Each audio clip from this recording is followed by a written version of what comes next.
Siguiendo con el análisis psicológico de Dune, les quiero hablar del personaje de Duncan Idaho. Al principio a mí me causaba mucha incógnita el por qué Duncan Idaho era el personaje principal de esta serie. Más bien, en la primera temporada de este análisis prometí en el primer capítulo que iba a ser un capítulo entero de Duncan Idaho, pero al final nunca lo hice. Creo que era porque en realidad nunca había terminado de entender o no había querido terminar de entender por qué él era el personaje principal. A ver, él sale en la primera parte del primer libro, en el segundo libro empieza a tener una aparición un poco más protagónica, ya en el tercero, el cuarto, sobre todo el quinto y el sexto, ya él es por lejos el personaje principal.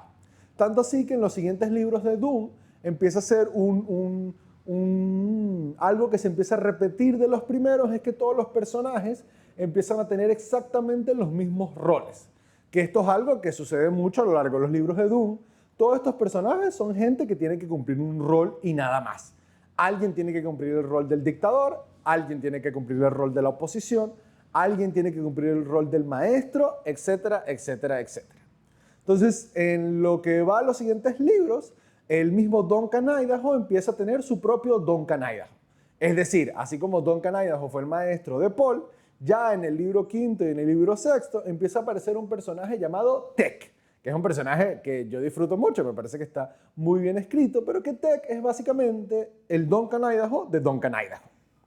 También podemos ver como en esto de los roles hay una figura que es paralela a Duncan Idaho, que en los primeros libros está conformado por Gurney Halleck, que ya en los últimos libros empieza a ver otras figuras como Moneo, mi personaje favorito por lejos, que es el botones del dios emperador, y la figura de Siona, uno de las tantas hijas de los Atreides, que empiezan a ser figuras que se mueven en paralelo a Duncan Idaho, que dan a entender que por más que Duncan Idaho presente una realidad, hay otro mundo que se está moviendo en paralelo a él.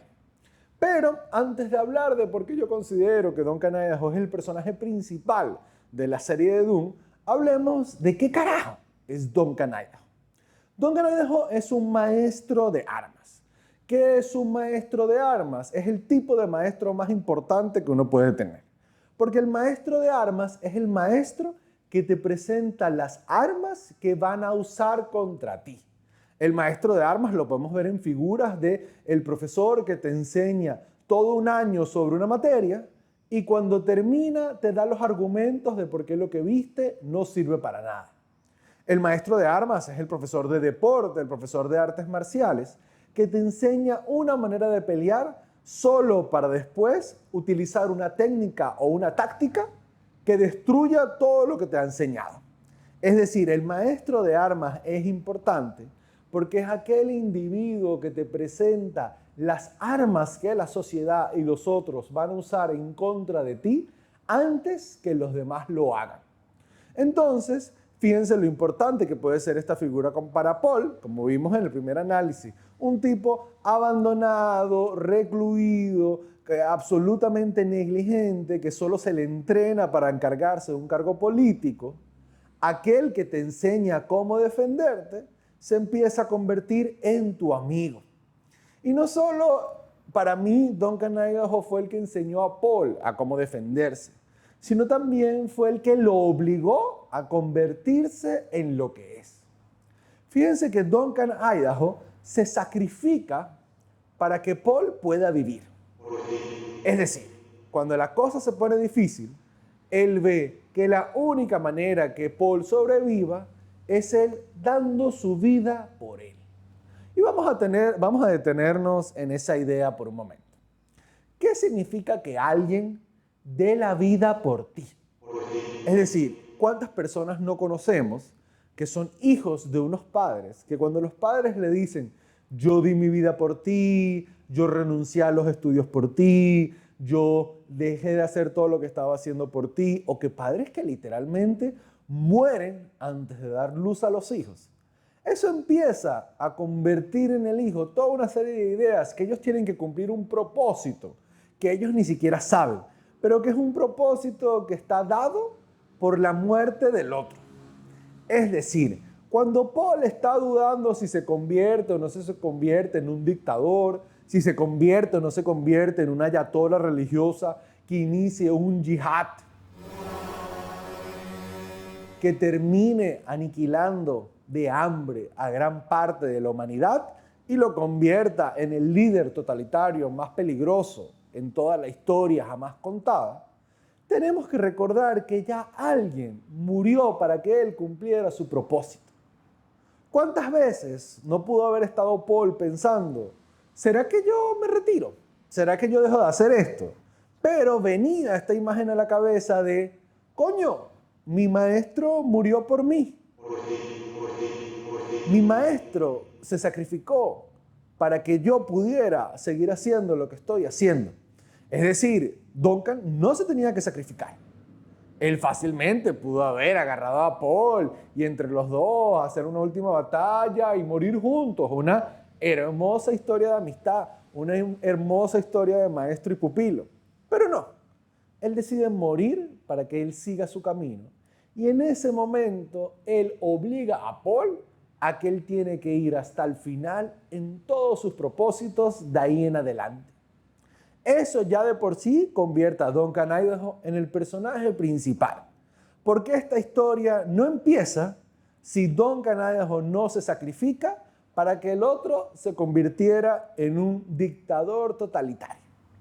Y sé que esta idea puede ser difícil de entender, porque generalmente entendemos a los dictadores o a los líderes totalitarios como algo que va más allá de la humanidad.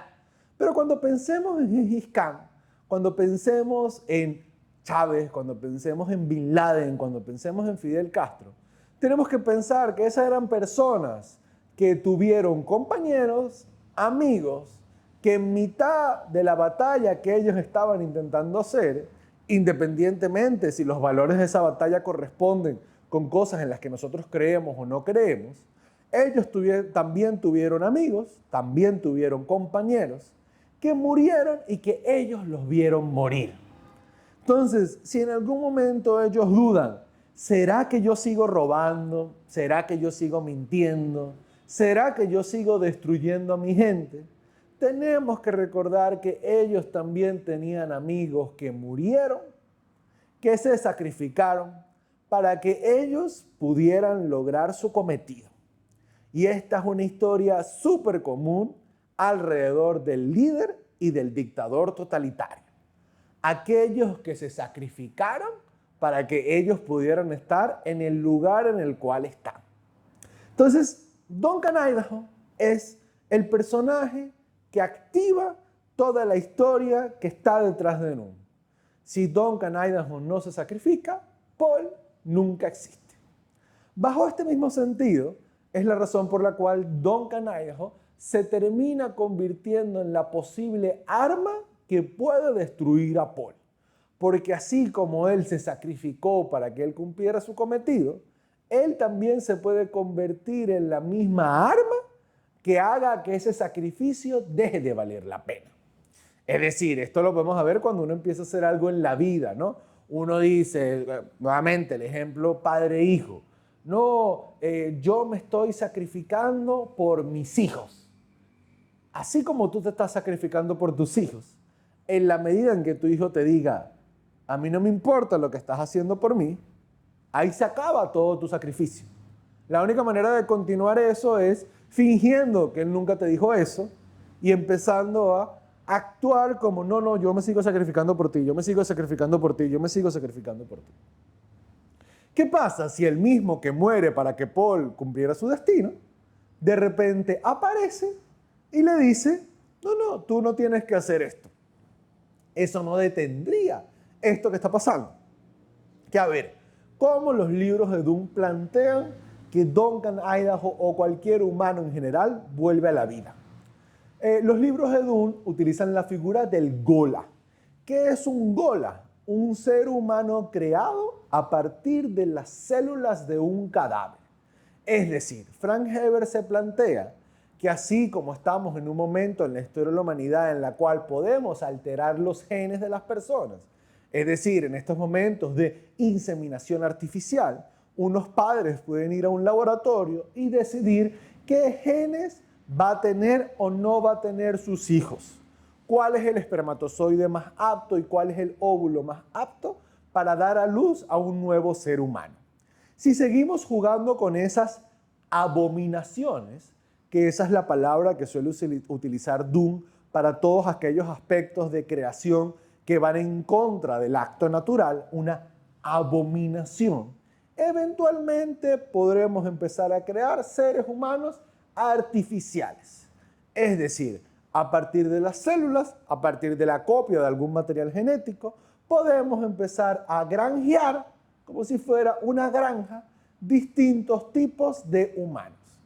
Al principio, en los libros de Dunn, se plantea que esto se hace a través de un tanque.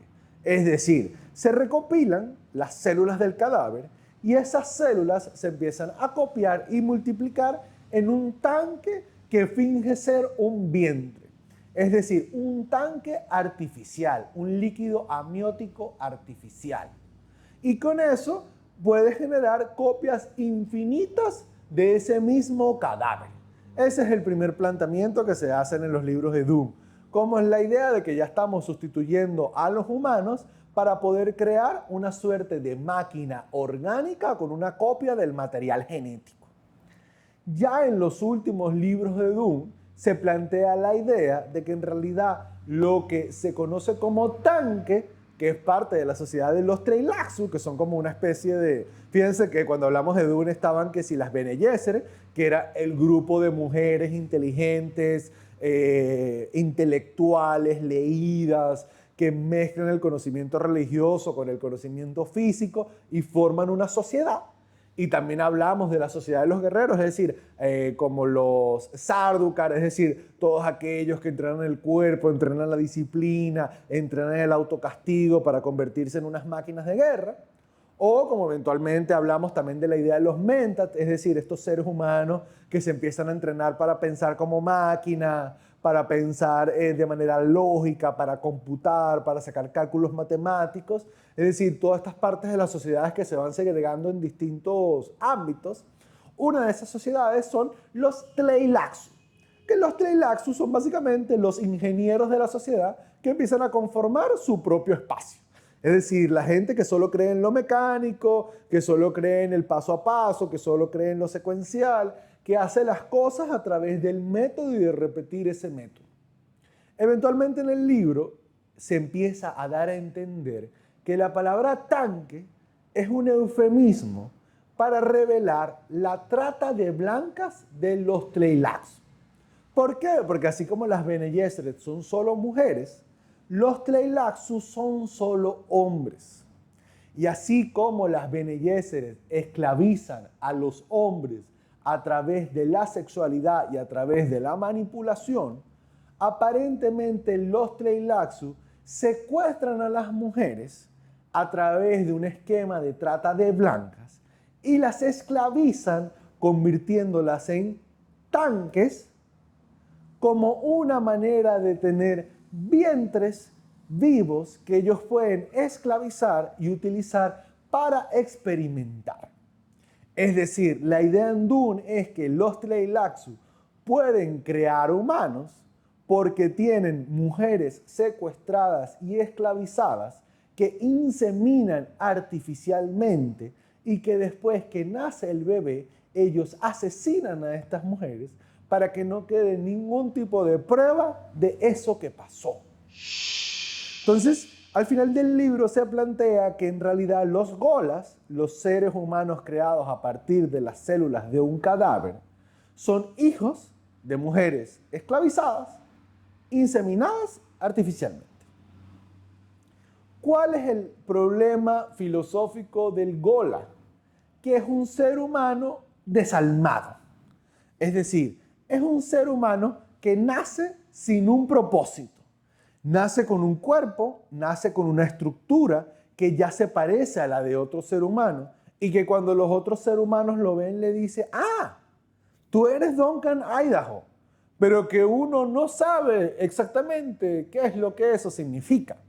Me imagino que es una sensación muy parecida a como cuando uno tiene hermanos mayores o cuando uno tiene familia que es muy importante y uno tiene rasgos físicos que se parece a esa familia y la gente va y le dice a uno, Tú eres el menor de los Atreides. Yo le di clase a tu hermano. Y uno, cuando le dicen eso, uno no sabe cómo actuar. Uno y que, sí, sí, sí, yo me parezco a mi hermano. Sí, yo me parezco a mi papá. Ah, entonces tú debes ser eso. No sé. Todavía mi propósito en la vida no se ha develado. Esa debe ser la sensación de un gola. La idea de que uno es un humano artificial creado a partir de las células de un cadáver y uno no termina teniendo propósito. Uno solo es lo que los demás quieren que uno sea. Entonces, este es el regalo que se le hace a Paul cuando ya lleva mucho tiempo siendo dictador. Un gola de Duncan, Idaho. Es decir, un envase en el cual Paul pueda poner todas las proyecciones que nunca pudo compartir con el verdadero Duncan, Idaho, y que eventualmente eso lo lleve a su destrucción. Porque además, así como Paul para convertirse en el elegido, no solo tuvo que integrar su lado femenino de la brujería, no solo tuvo que consumir drogas para poder ver más allá, sino que Paul también se tuvo que convertir en un mentat. ¿Qué es un mentat? El ser humano que piensa lógicamente y que computa toda la información. Básicamente, un mentat es un ser humano que está diseñado para ver la realidad a través de preguntas. Es decir, veo un problema y no doy una respuesta, sino veo un problema y doy una pregunta que en esa misma pregunta se revele el problema. Entonces, Duncan, Idaho está creado como un mentat, es decir, alguien que le pueda plantear a Paul preguntas que le revelen sus verdaderas inseguridades, sus verdaderas carencias, sus verdaderos conflictos y todo aquello en lo cual él todavía no es completo. No solo eso, sino que Duncan Idaho también es un tipo muy atractivo. Eso es muy importante en la idea de los libros, porque Duncan Idaho, antes de convertirse en gola, es un tipo que es sospechoso de todo aquello que no tenga que ver con la disciplina, con el entrenamiento y con el ejercicio. El Duncan Idaho original, usted le dice algo de brujas y él mira y dice, eso a mí no me gusta. El Duncan Idaho original, usted le dice algo de drogas y él dice, mira, eso a mí no me gusta. Entonces, cuando el Duncan Idaho se empieza a convertir en un gola y empieza a aparecer en los libros de Dune como este cadáver artificial, como es un tipo muy atractivo, él empieza a resistirse a la idea que lo utilicen como un ganado, que lo utilicen como un caballo que puede ser utilizado a diestra y siniestra, como un semental que uno utiliza para correr, que uno utiliza para preñar y que uno utiliza para mostrar, como una especie de juguete. Pero él al final del día sí es un juguete de los Atreides. ¿Por qué? Porque él le compra la lealtad a los Atreides. Fíjense que cuando estamos hablando de sistemas políticos, cuando estamos hablando de familia, cuando estamos hablando de empresas, uno no puede comprar la lealtad de la gente. Yo no puedo comprar tu lealtad. Yo no puedo pedirte, oye, mira, si yo te doy esta cantidad de dinero, si yo te doy esta cantidad de beneficios, tú tienes que ser leal a mí. Eso es algo que uno no puede comprar. Pero uno sí puede vender la lealtad del otro y esperar a que el otro te la compre. Es decir, yo no te puedo comprar tu lealtad, pero te puedo vender quién soy yo. Mira, yo soy fiel. Mira, yo soy buena persona. Mira, yo tengo buenos valores. Y si yo te vendo eso lo suficiente, tú eventualmente me terminas comprando eso y eres leal a mí. Es decir, la lealtad solo puede pasar voluntariamente. Esto uno lo puede ver en escenarios de parejas cuando hay mucha inseguridad de que el otro le sea infiel o desleal a uno. Uno piensa que uno puede comprar la lealtad del otro siendo extremadamente buena pareja, extremadamente bueno, siendo bueno en el sexo, siendo buen cocinero, siendo buena persona, etcétera, etcétera, etcétera. Uno piensa que uno le puede comprar la lealtad al otro, pero esa no es la realidad. Uno le puede vender al otro lo que es uno. Uno le puede vender al otro qué clase de vida tú puedes tener cuando tú estás conmigo. Y solo si el otro comulga con eso que uno le está vendiendo, el otro nos compra eso y se convierte en algo leal a nosotros. Duncan Idaho era tan leal a los Atreides que se sacrifica para que los Atreides puedan vivir. Ese es el último acto que hace Duncan Idaho vivo. Entonces, cuando muere y lo reviven, uno puede tener la certeza de que este ser humano artificial, algo que tiene arraigado en su genética, es que él se va a seguir sacrificando por mí. Y si yo me empiezo a pervertir lo suficiente, lo puedo empezar a utilizar como una especie de muñeco que sirva para mis propósitos. ¿Ok? Como una especie de muñeco que sirva para mis propósitos. Esto es algo que hacen los padres con los hijos que son extremadamente leales a ellos. Esto es algo que hacen los jefes con los empleados que son excesivamente leales a ellos, que es que le quitan la humanidad y los empiezan a utilizar como juguetes que a diestra y siniestra utilizan para su propio beneficio. Entonces, ese es el dilema filosófico de los Golas, que al ser un ser humano creado con un propósito, es un ser humano que uno usa. Es un ser humano que no tiene una libertad espontánea de vivir su vida, sino es un ser humano cuyo único propósito está ahí para que nosotros lo usemos. Entonces, cuando se crea el Gola de Duncan Idaho para destruir a Apolo Atreides, ese propósito es un propósito que se da artificialmente. Es un propósito que no tiene ningún tipo de sentido. Entonces, voy a revisar mis notas un momento, a ver si hay alguna otra cosa que les quiero decir del Duncan Idaho original antes de avanzar con las cosas que siguen pasando en el resto de los libros. Yo soy tu papá. Conmigo no te puedes equivocar. Yo decido por ti. Yo te crié. Tú vas a hacer lo que la familia te diga que hagas. Si no, estás siendo un hijo desleal. Ok, fíjense lo siguiente. La inteligencia acepta la infalibilidad. Es decir, la inteligencia acepta la posibilidad de errores. La inteligencia toma chances en una arena donde los errores no solo son posibles, sino que los errores son necesarios. Fíjense la cantidad de veces en nuestra vida que nos detenemos porque pensamos que si seguimos ese camino, eso nos va a llevar a la muerte. Bueno, la muerte es necesaria para seguir la vida. Es muy difícil cometer errores que nos acerquen a la muerte. ¿Por qué? Porque la muerte es el mayor miedo de todos los seres humanos. Hay un autor muy interesante llamado Ernst Becker, que tiene un libro llamado La negación de la muerte, que establece que en realidad los otros miedos que tienen los seres humanos son simplemente una extensión del miedo a la muerte. Uno no le da miedo que lo abandonen, uno le da miedo que uno se muera, uno no le da miedo pasar hambre, uno le da miedo morirse, uno no le da miedo tener un accidente de tránsito, uno le da miedo morirse. Entonces hay muchos aspectos en la vida en el cual no podemos ser tan inteligentes como podamos ser porque nos da mucho miedo morirnos. La afabilidad es parte de la inteligencia, la capacidad de cometer errores que son necesarios para el aprendizaje y para el avance es algo necesario para la inteligencia. Un Gola, un ser humano creado artificialmente, es un ser humano que ya experimentó la muerte. Un Gola es un ser humano que ya experimentó la muerte.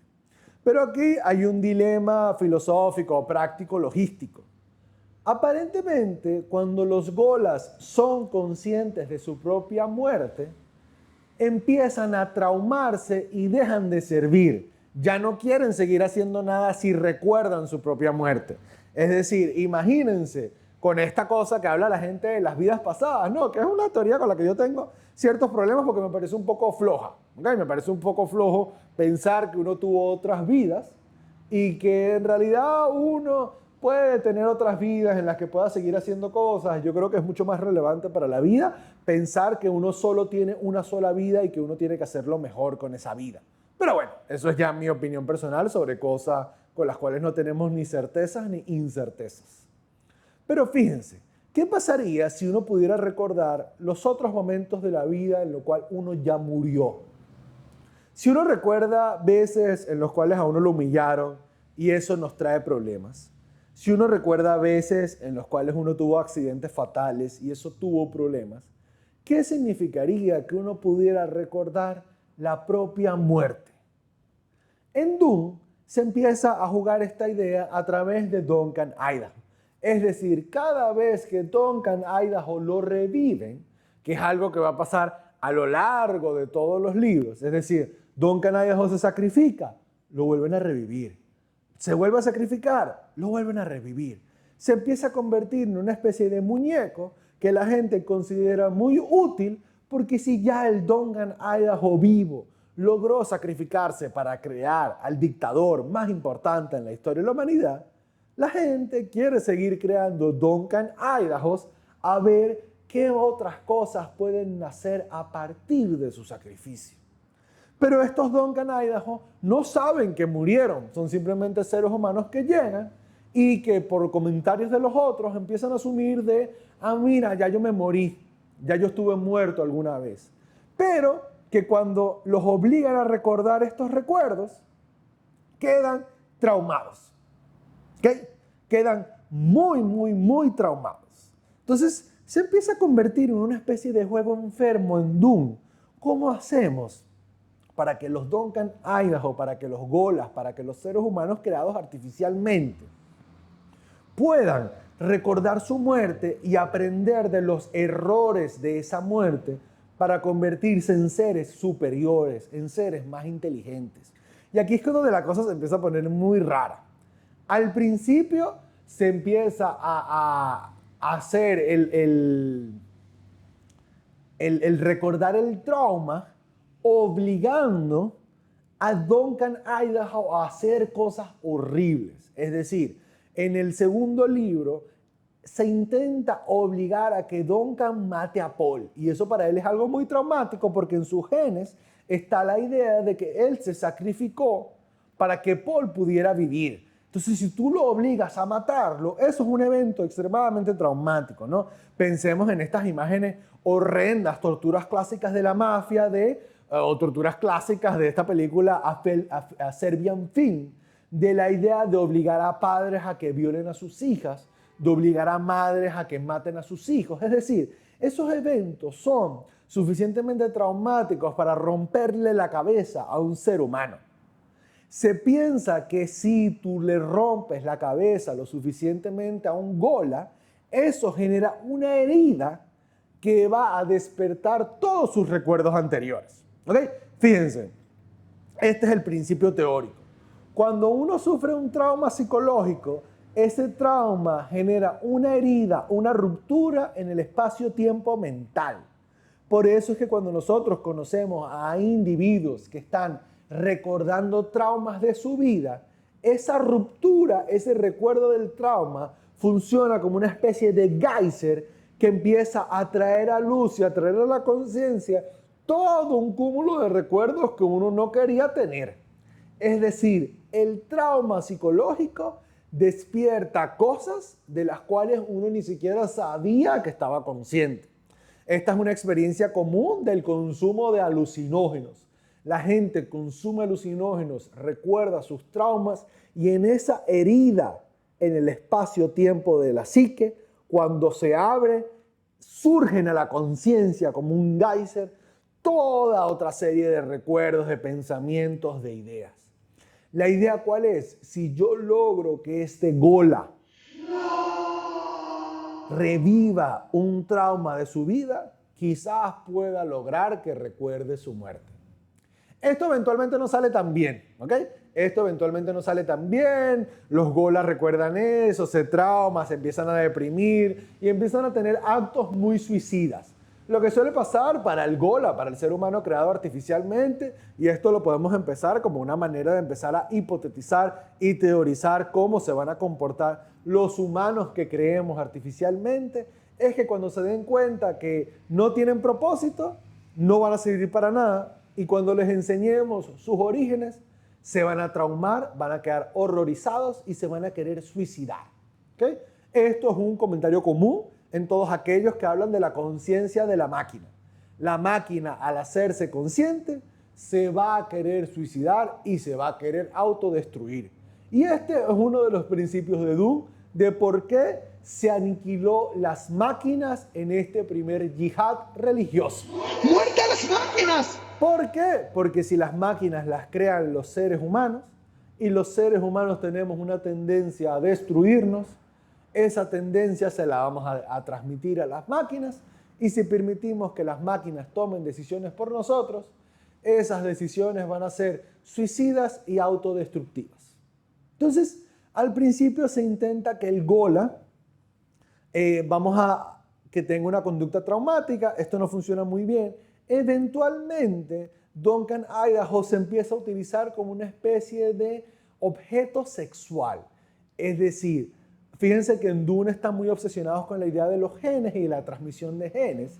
Entonces, ya los genes de Duncan Idaho son conocidos y se empieza a utilizar a Duncan Idaho como una especie de semental para preñar a mujeres que quieran los genes de un tipo disciplinado, bien portado, controlable y muy útil.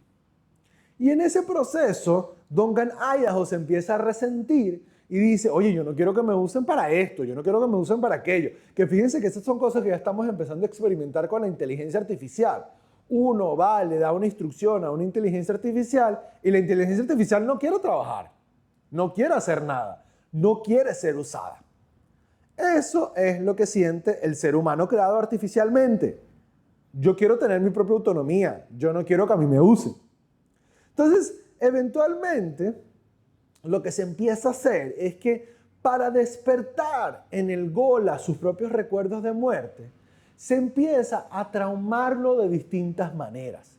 Se trauma poniéndolo a ver a cosas horribles, es decir, hay un accidente fatal, pone al ser humano artificialmente a ver eso, a ver si reconecta con su humanidad. No funciona, quedan traumados. Eventualmente se llega a una conclusión que es, ¿qué pasa si el trauma no lo tiene que vivir el Gola, sino tenemos que lograr que el Gola se vincule emocionalmente con un maestro, y una vez que se vincule emocionalmente con ese maestro, hacemos que ese maestro traume al Gola? Y fíjense esta cosa que empiezan a hacer con el Duncan Idaho. Lo empiezan a crear un ser humano artificial desde un bebé. ¿Okay? Esto ya es lo que suele pasar en los últimos libros, que ya el personaje principal es Duncan Idaho, que lo utilizan como una suerte de objeto para experimentar, para crear el próximo Kwisatz Haderach. Es decir, la idea es, ¿qué pasa si Paul, que fue el Lisan Agaif hecho espontáneamente, o Cristo, que apareció espontáneamente, Mahoma, que apareció espontáneamente, qué pasa si la humanidad empieza a tener la facultad de crear a los mesías artificialmente? Entonces se empieza a jugar con la idea del Duncan Idaho bebé. Un bebé que empieza a ser criado, que le da un maestro. Ahí es cuando les digo que aparece este personaje Tech, que es un personaje, un gran maestro, que le enseña a Duncan Idaho todo lo que sabe, lo empieza a defender, lo empieza a usar, empieza a enseñarle las cosas, es alguien al cual él admira. Entonces lo que empiezan a utilizar es que Duncan Idaho desarrolle un vínculo con Tech. No le dicen que es un ser humano creado artificialmente. Está prohibido decirle eso. Lo crían y cuando Duncan Idaho alcanza la adolescencia, obligan al maestro a decirle la verdad. Tú eres un ser humano creado artificialmente. Tú eres algo que estamos usando. Tú no eres una persona. Y cuando el pequeño niño artificial empieza a angustiarse y empieza a decirle, no, por favor, no entiendo esto que me estás diciendo, obligan al maestro a darle una coñaza. Y una coñaza sin piedad al borde de matarlo. Si lo matas no importa, podemos crear otro Duncan Idaho artificialmente y lo podemos volver a utilizar. Y en ese proceso, en mitad de que este niño está llorando, está sufriendo y le están diciendo cosas horribles y le están dando una coñaza, hay veces en las cuales Duncan Idaho recupera y recuerda quién es. Y deja de ser un niño y se convierte en el adulto que murió, pero que ahora está su conciencia y su alma en un cuerpo artificial de un niño de 10 a 12 años. Así empieza a jugar Dune con la idea de Duncan Idaho. Paul lo crían humanamente, él nace, pero no le dejan descubrir quién es. Le enseñan de política, le enseñan de religión, le enseñan de armas, le enseñan a manipular, le enseñan a mentir, le enseñan a hacer todo este tipo de cosas. Le enseñan a consumir drogas para mejorarse. Eventualmente se convierte en un dictador, pero ya muy viejo, ya con muchos problemas, ya con muchas angustias, en duelo por el padre que perdió, en duelo por la esposa que va a perder, en duelo por los hijos que nunca va a ver. Un dictador que no es tan bueno para ser lo cruel que tiene que ser para que la humanidad siga viviendo. Eventualmente, a partir de los siguientes libros, se empieza a generar que Duncan Idaho tiene que convertirse en el nuevo dictador. Y tenemos que lograr que él recuerde que ya murió para que siga vivo y que podamos tener una humanidad que le deje de tener miedo a la muerte. Esto tampoco funciona tan bien porque eventualmente el maestro empieza a sentir culpa porque él también tiene un vínculo con el estudiante y no le gusta la coñaza que le dio, no le gustan las cosas que le dijo y lo ayuda a desarrollar su propia autonomía y a convertirse en otra cosa distinta más allá de un dictador. Entonces, eventualmente en Dune, esta manera de experimentar con los niños se acaba y se sustituye por una que es peor. Eventualmente se genera otro Duncan Idaho. Esta vez el maestro de Duncan Idaho no es un hombre. Esta vez el maestro de Duncan Idaho es una mujer que lo contiene, que lo ayuda, que lo facilita, que es un ser humano extraordinario, que le da amor, que le da cariño, que le da intimidad. Eventualmente, esta mujer buscan que tenga más o menos la misma edad que él. Es decir, si Duncan Idaho tiene 5 años, la idea es que esta mujer tenga 15. La manera como Frank Herbert plantea que se va a experimentar con los humanos en el futuro para que despierten todas sus memorias es que hacen que esta mujer abuse sexualmente de Duncan Idaho. Duncan Idaho es un niño que ama a su maestra y esta maestra lo empieza a abusar sexualmente. Y en este sufrimiento, Duncan Idaho recupera su memoria. Fíjense que esto que plantea Herbert es algo arraigado en cómo estamos viviendo la sociedad actualmente. Consideramos el abuso sexual como lo peor que le puede pasar a un ser humano. Herbert se plantea de ahí y dice, si esto es lo peor que le puede pasar a un ser humano, esta es una herida traumática lo suficientemente fuerte como para que un ser humano pueda recordar hasta el momento en el que este ser humano pueda ser asesinado. Estos temas de la sexualidad en Dune son temas que trabajaremos en otro capítulo. ¿Por qué? Porque eventualmente Duncan Idaho, abusado sexualmente, se empieza a convertir en aquel hombre que empieza a entrenar a otros hombres para que dejen de ser manipulados sexualmente por las mujeres. Recordemos que en Dune eventualmente los ejércitos dejan de ser de hombres y los ejércitos empiezan a ser de mujeres. Mujeres que abusan sexualmente de los soldados para manipularlos y para lograr que los hombres maten en nombre de ellas. Eventualmente el Duncan Idaho que fue abusado sexualmente y que recuerda Su muerte a partir de eso es el que le enseña a los individuos cómo dejar de ser manipulado por las mujeres a través del uso de la sexualidad como arma. Pero yo pienso dedicarle un capítulo entero a todo el tema de la sexualidad de Dune porque me parece algo sumamente interesante.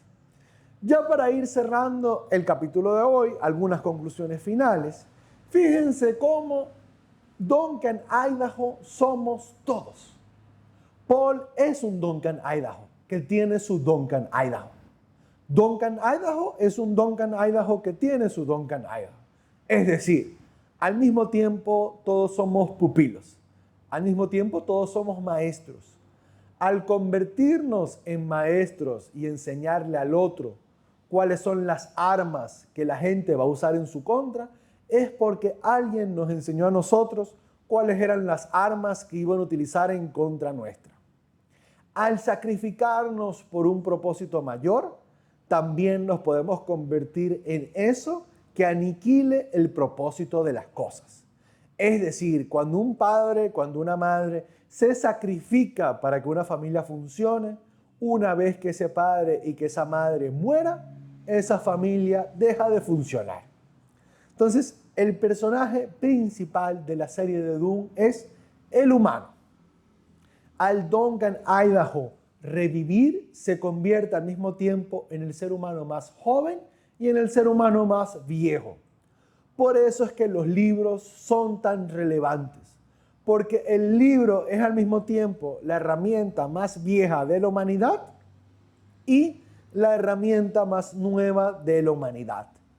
El desarrollo de la humanidad está en esa mezcla, entre lo más nuevo y lo más viejo, entre las técnicas antiguas y las técnicas modernas.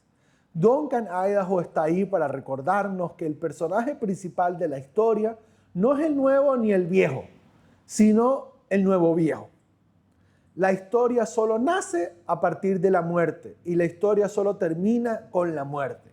Desde lo científico, el universo empieza a través del Big Bang. Es decir, hay una gran explosión que aniquila lo que existía antes para que algo nuevo vuelva a nacer. La muerte y la vida son el inicio y el fin de todas las historias. El Mesías es aquel que se entrega voluntariamente a la muerte y en ese proceso la trasciende. El Mesías es aquel que revive. Dato final. Duncan Idaho es el único en los libros que tiene cotidianidad. Todos los demás siempre tienen un propósito. Paul tiene que ser dictador, tiene que entrenar, tiene que formarse. Las brujas tienen que drogarse, tienen que descubrir cosas, tienen que respirar. Duncan Idaho es el único ser humano en la serie de Dune. Es el único que tiene cotidianidad, es el único que no tiene ni idea de qué hacer, es el único que muere, es el único que revive, es el único que es sacrificado, es el único que le tiene miedo a las drogas, es el único que le tiene miedo a la brujería. Por eso es que Duncan Idaho es el personaje principal de Dune. Porque Duncan Idaho es el único personaje que representa la humanidad. Si hay preguntas alrededor de Duncan Idaho, por favor déjenlas para que sigamos profundizando en estos aspectos de Dune. Y nos vemos en el siguiente episodio, donde seguiremos profundizando en algunos de los aspectos de la fantástica obra de Frank Herbert.